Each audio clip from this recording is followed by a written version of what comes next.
Could you repeat the first question?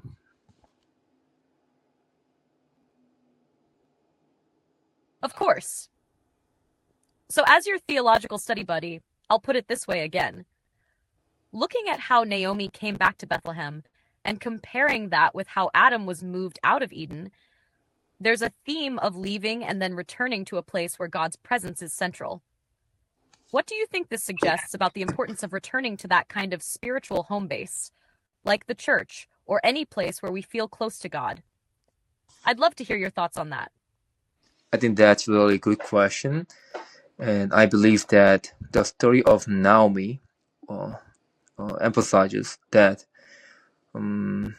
living away from the church is only followed by suffering and trials.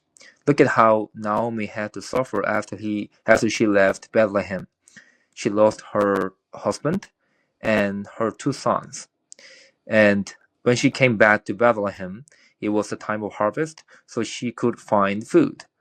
And not only that, her daughter-in-law followed her to Bethlehem, and she married Boaz, from whose genealogy David was born, which was a great blessing and something that all Jewish people desired for. So this tells us that returning to church comes with blessing, and it also we must remember the essential need for Christians to live a church-centered life. Absolutely. That makes a lot of sense.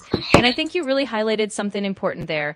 The idea that returning to that place of spiritual community like Naomi did brings not just relief from hardship, but also opens the door to new blessings like Ruth and Boaz's story. So building on that, here's my next question for you. Given this theme, how do you think that applies to believers today who might feel distant from church community, especially if they're facing a lot of modern day pressures or even persecution? Hey. Today's summary focuses more on the need to warn against one another, even when persecution is expected. So, could you make questions regarding this topic? Absolutely. I can shift gears to that theme. So let's dive into that angle as your fellow theological student. Thinking about the idea of warning each other, even when we know it might lead to pushback or persecution, like Abel advising Cain or the disciples facing rejection, how do you personally think we can find the courage to speak the truth to someone we care about, even if we know they might not take it well? Now remember how Abel was killed by his own brother because of his heartfelt advice about the way to worship.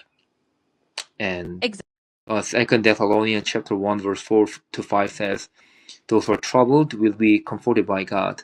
This implies that